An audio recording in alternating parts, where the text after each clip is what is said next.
Hai semuanya, perkenalkan namaku Sudais. Di sini kami akan menjelaskan tentang salah satu tokoh sosiologi yang terkenal, yakni Emil Durkheim. Emil Durkheim atau yang biasa kita sebut dengan Bapak Sosiologi Modern, karena ia memperkenalkan pendekatan ilmiah untuk mempelajari suatu masyarakat. Banyak sekali teorinya yang ia sampaikan. Salah satu teori yang akan kita bahas pada kesempatan kali ini adalah fakta sosial.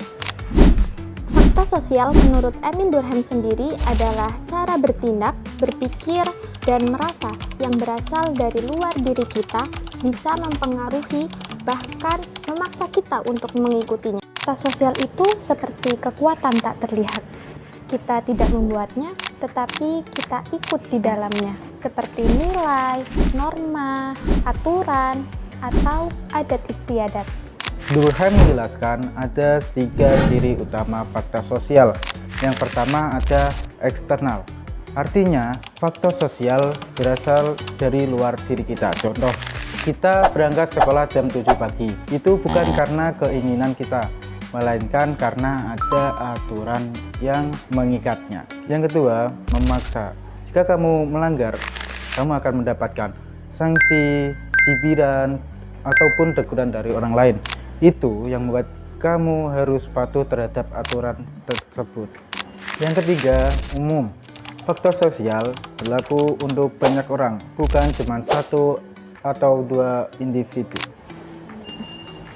Yuk kita bahas satu contoh yang pasti kalian alami. Budaya mengantri.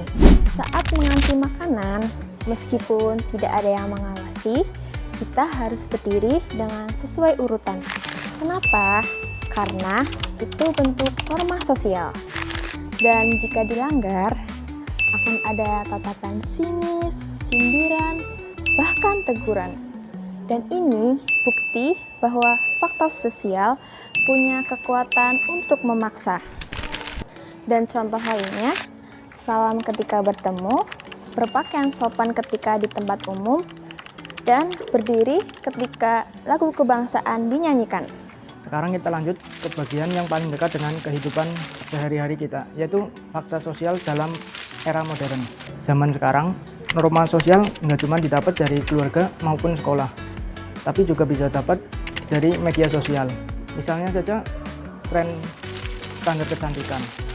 Kita sering lihat orang-orang berpenampilan mulus, glowing, dan stylish banget. Lalu tanpa kita sadari, kita harus tampil mengikuti tampilan tersebut agar kita nggak dianggap aneh gitu. Tapi bukan cuman standar kecantikan saja, masih ada beberapa tren yang lain. Nah, padahal nggak ada aturan tertulis untuk agar kita berpenampilan ataupun berperilaku seperti ini itu. Tapi kalau kita nggak mengikuti, kita akan dianggap ketinggalan zaman. Jadi, walaupun zaman berubah, masyarakat masih dapat mengontrol perilaku kita. Jadi kesimpulannya adalah teori Durkheim tentang fakta sosial dapat membantu kita untuk memahami bahwa masyarakat mempunyai peran penting dalam membentuk perilaku kita dalam kehidupan sehari-hari. Dari norma hingga tren, itu semua termasuk dalam fakta sosial yang terus berkembang dalam kehidupan kita sehari-hari. Oke, saya sudah bersama satu orang mahasiswa. Sebelumnya dengan Mas siapa? Saya asli dari Prodi Ilmu Al-Quran dan Tafsir.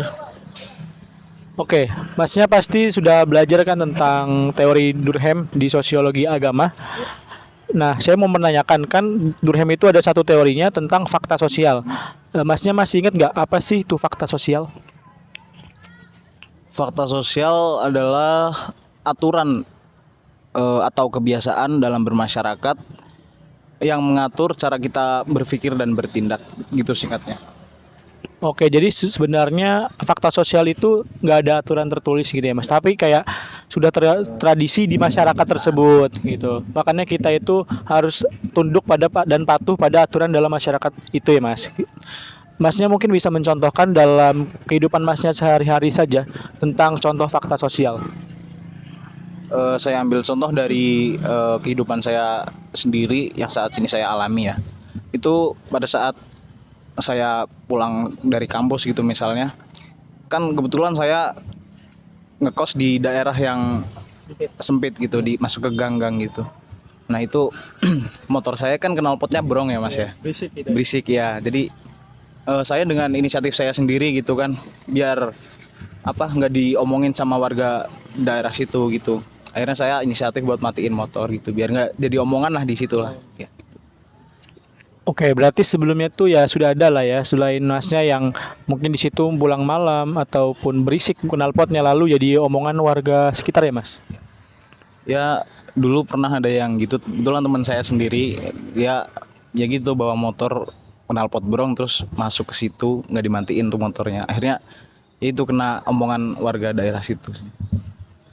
Oke, sebelumnya itulah salah satu contoh fakta sosial dalam kehidupan kita sehari-hari. Sebenarnya ya tidak ada peraturan tertulis gitu, tidak boleh ada, maksudnya tidak ada undang-undang resmi gitu, bahwa tidak boleh memakai motor brong saat di rumah warga gitu. Tapi itu kalau kita tidak seperti itu nanti akan terkena sanksi sosial seperti itu ya Mas. Oke, terima kasih.